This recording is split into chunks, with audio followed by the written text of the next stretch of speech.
This is where we sift through a whole stack of material to find those unforgettable insights, the ones that really stick with you. And sometimes the most profound ideas, they aren't buried in some complex report. No, not at all. They're just sitting right there in plain sight in the way we talk about our lives every single day. That's exactly where we're going today.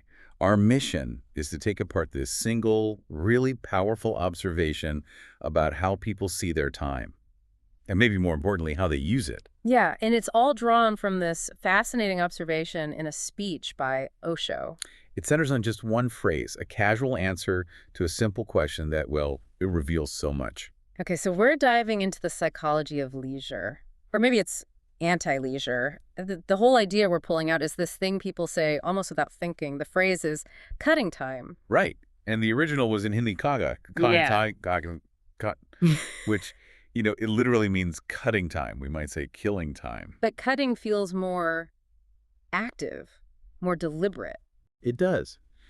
And we're going to treat it not just as an idiom, but as this kind of involuntary confession about a person's relationship with right now, with the present moment. It's a confession that reveals a huge disconnect, doesn't it? A massive one. It's the gap between knowing time is finite and wanting to just get rid of it. Yeah. That contradiction is what this whole deep dive is about. All right, let's unpack this. The original observation wasn't just theoretical. It was about specific people doing specific things. Yeah, that context is key.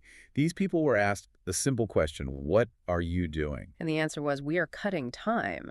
So what were they actually doing? Well, the list is fascinating. It's such a mix. Okay, lay it on us. First up, you have something social, pretty low stakes, playing cards. Okay, makes sense. A classic pastime. Then you have something that's more about altering your consciousness, drinking alcohol, a way to make the hours feel different, maybe pass a little faster. And then it gets more intense. Gambling. Right, gambling. You think that requires your full attention, your complete focus. Yeah, high stakes, high focus. But it's on this list as a way to eliminate time. And that's where it starts to get really interesting. But there's more. The list also had two very passive ways of cutting time. Which were? Simply sitting in a hotel or sitting in a clubhouse. Just sitting. Just sitting. In places that are designed for waiting, really. So you've got this incredible range. On one end, high-risk gambling. On the other, just being idle in a room. And in the middle, social things like cards and drinking. But they all apparently share the exact same goal. To cut time. Yeah. So what is the common thread that pulls all of these different things together? Well, the thread isn't about, how stimulating the activity is. It's the intention behind it. The intention of non-engagement. Exactly. Whether it's active or passive, each one is basically a vehicle to get you from point A to point B on a timeline without having to actually be present for the journey in between. Let's break that down. Let's start with the active ones. Cards, drinking, gambling. Why use something so intense like gambling just to kill time? I think it's about creating an illusory purpose. Gambling is full of drama, right? Of course. Immediate stakes, risk, reward. It gives you this compelling artificial urgency. But if the goal isn't to win or to enjoy the strategy, but it's just to keep your mind busy until the sun comes up. Then the activity is just a machine for distraction. A very sophisticated one. The high intensity is almost necessary to drown out that little voice in your head that's saying you're not actually doing anything meaningful. It's like running on a treadmill. A lot of motion, but you're not actually going anywhere. Temporally speaking, yes. The stimulation makes the hours fly by so you don't have to face the quiet. Okay, so what about the other side of that coin? The really passive stuff. Just sitting in a hotel or a club. That's just pure passive avoidance. You're not trying to distract yourself with a big, complicated activity. Yeah. You're using the environment itself as a kind of container for time. A container? Yeah, the club provides a structure, a neutral space where you're allowed to just be without any real purpose. Yeah. You're just occupying space until the clock lets you move on to the next thing. So the waiting itself is the activity, and it's a burden that needs to be cut. Precisely. Okay, but let's push back on the phrase itself, cutting time or killing time. I mean, lots of people say that when they just mean they're relaxing, right? Unwinding without a schedule. That is the critical question. And I think the source material gives us the answer. And that is? It's in the words they choose. If you were truly relaxing, truly restoring yourself, you'd use verbs about experience. You'd say, I'm enjoying this game, or I'm just unwinding. Or spending time with friends. Exactly. When you say you are cutting time, you are framing the present moment as an obstacle, something to be gotten through. It's an active rejection, not a passive enjoyment. The language is the diagnosis. It's saying, this block of time right now is empty. It's a burden. And I need to get to some future point where things are better or at least different. Which leads us to that huge paradox you mentioned earlier. The foundational one. The whole context here is that time is limited. Life is finite. So why on earth would anyone try to eliminate the one resource they know for a fact is running out? It's incredible when you think about it. We hoard limited resources. You wouldn't say, I'm cutting my supply of fresh water, or I'm killing my savings. You'd protect them, invest them. But time, our most non-renewable asset, we treat it like it's this infinite problem we need to get rid of. And that contradiction tells you everything. It tells you that the pain or the boredom of the present moment feels greater than the intellectual knowledge that your life is short. Which means the person must feel like they don't have a purpose to fill that moment with anything valuable. Yes. The second you label time as something to be cut, you're admitting you see it as a void, a negative space. Not a field of possibility. And that's why all those different activities, the high-stakes gambling, the passive sitting, they all serve the same purpose. They're just disposal units for unwanted hours. So this simple exchange, what are you doing? We are cutting time.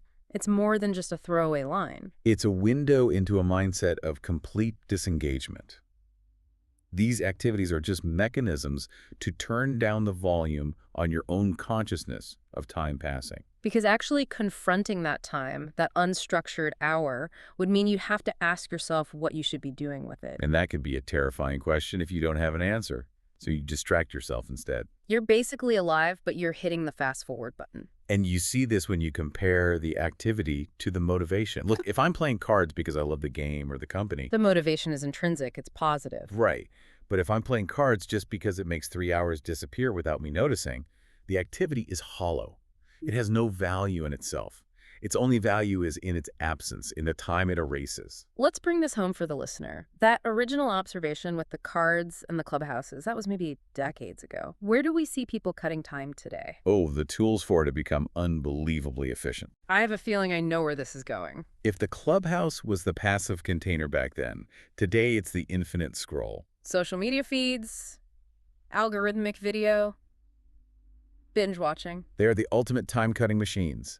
They offer this constant stream of low-stakes, high-continuity distraction. You don't have to decide what to do with the next minute because the platform has already decided for you. And the goal isn't really to learn anything or even to be truly entertained. It's just to achieve a sort of low-grade numbness until your next real obligation, until the next meeting, or until it's time to sleep. Exactly right. Yeah. And it's a strange paradox of modern life, isn't it? We have all this pressure to be productive constantly. But at the same time, we have unlimited tools to completely avoid meaningful engagement in our downtime. And that anxiety of having unstructured time, of having to find your own purpose for an hour, that's what fuels the desire to cut time. It's so much easier to scroll than to, say, sit and think for 15 minutes. So when we don't have a strong internal story about what we're here for, all that free time just feels like a burden, a blank page we have no idea how to fill. And that is the nugget of knowledge here for you listening. The phrase, killing time, is a powerful signal. It's shorthand for feeling unengaged, even when you look busy. It really forces you to ask yourself, how do I see my own free time? Are you planning things to enrich your life, to live your time? Mm-hmm. Or are you just filling the gaps so the silence isn't too loud? Because if you're doing something you genuinely love, whether it's working in the garden or reading a book or having a deep conversation, You would never, ever describe that as cutting time. You'd call it investing time, or maybe even savoring time.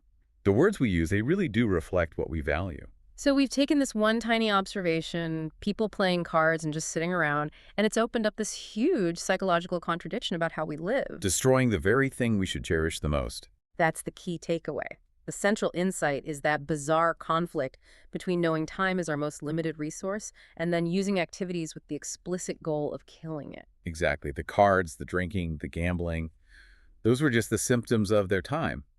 Today, the symptoms are different. They're digital, but the underlying mindset of avoiding the present moment is exactly the same. It totally flips the idea of leisure on its head.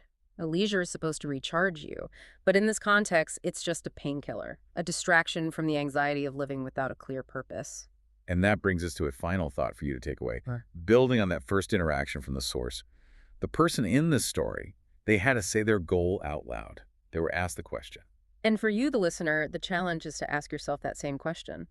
Are your current activities designed to cut time, to make the present moment go away, or are they designed to consciously experience it?